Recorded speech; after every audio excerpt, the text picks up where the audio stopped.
that the preeclampsia runs in the family and has a genetic relation to it. And early screening and a great history can help you diagnose preeclampsia. So, preeclampsia is related with the development of hypertension during pregnancy, and it's a multi organ involvement, usually associated with high uterine artery PI, which leads to ultimately less blood supply to the fetus, leading to FGR, and sometimes in serious conditions can lead to even intrauterine death. So, how we can diagnose early? But do you know that a history plays a very important role in diagnosis of preeclampsia or in the woman which can develop preeclampsia? So, what should be done when a patient comes to you? Suppose they're coming for an NT scan or a level 1 scan in the first trimester from 11 to 13 weeks, 6 days. Then, rather than just starting with the scan initially, whenever you fill a form, it is important yet that you also fill a form which has relevant history pertaining to that patient, which include its demographics, its age, its race, its height, weight, and important is that there is a history of history of any preeclampsia, a family history of preeclampsia, history of diabetes, obesity, SLE, or blood disorders. Then you take the height, weight, and then you start with the scan after taking even the blood pressure in both the arms, which we usually take in all our cases. After filling that form, then you start with your NT scan, and your NT scan should end with the uterine artery Doppler. And do not take just one side uterine artery, it should be taken on both the sides, and then you take the mean of that uterine artery. Similar way, the blood pressure also should be taken in both the arms, and each arm should be taken 2 readings, so total 4 readings on both the arms. And then you also take out the mean arterial pressure of the mother, and then you fill all this information into the FMF software which is available online, and then you can calculate the pre-eclampsia risk and the FGR risk for that particular pregnancy. If you can add the biochemical markers, that is PSGF or SGFLT, into all these markers, that will give you a better sensitivity of around 90%. But even if you do not include the biochemistry, your sensitivity with this combined screen becomes approximately 80%, which is very, very good. So let's see one case scenario that a patient yesterday came to me, and as soon as she entered, when we asked about the history, she said, yes, my sister also had high blood pressure in her pregnancy, and there was so much of difficulty that the baby was very, very small and was need to put in the NICU.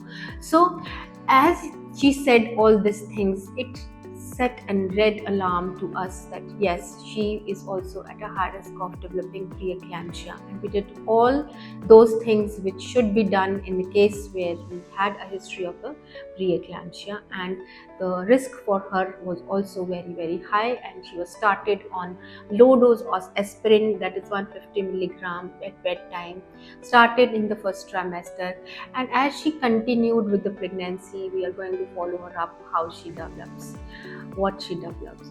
And another patient which we had, I think last year, she did not had any alarming sign or any history pertinent to it, but when we saw her uterine arteries, they were high, and similarly when we calculated the risk, that was high, and she was put on the aspirin, and later in the pregnancy, around 30 to 34 weeks, she started having a stage 1 FGR kind of picture, with all the percentile was around 10 percentile, but uterine arteries were high, and she was around stage 1, and she was delivered according to her protocol, which is based on the Barcelona, which we follow, and her baby was fine, there was no need of NICU. So I mean to say that it is important that we diagnose preeclampsia at a very early stage, that is in the first trimester, because these uterine arteries, and which develops their high resistance flow, and which leads to defective placentation, that is the remodeling of the spiral artery, that everything happens in the first trimester. If you can prevent that, then you can prevent preeclampsia. If you start acting late in the second trimester, when the signs of preeclampsia develops, that is around 20 weeks of gestation, then there is no point of starting a aspirin or doing a management, because the defective placentation is already there, and it is not going to help much to the patient in reversing the signs of preeclampsia or not having an FGR in that pregnancy. So we need to diagnose these cases very early in the first trimester and to act on them very early in the first trimester. And history and hereditary and genetics plays a very important role in picking up these patients early in their pregnancy. With these lines, I would recommend all of you to take history properly, be clinical radiologist.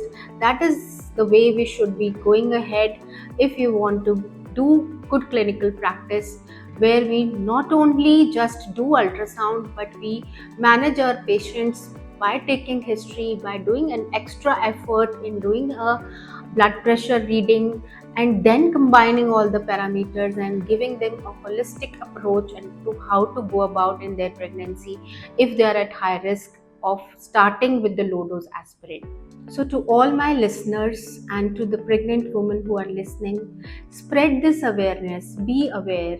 What is from you we expect you? We expect you to give your proper history, your family history, which is helpful to us in making your diagnosis.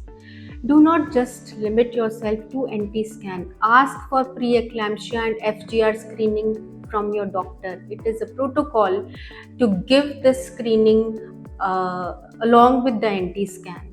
Then ask for the Dopplers, and also be aware of all these things and spread this awareness to all those who are known to you. So healthy mother and healthy baby is through your awareness and through all this screening. Thank you so much.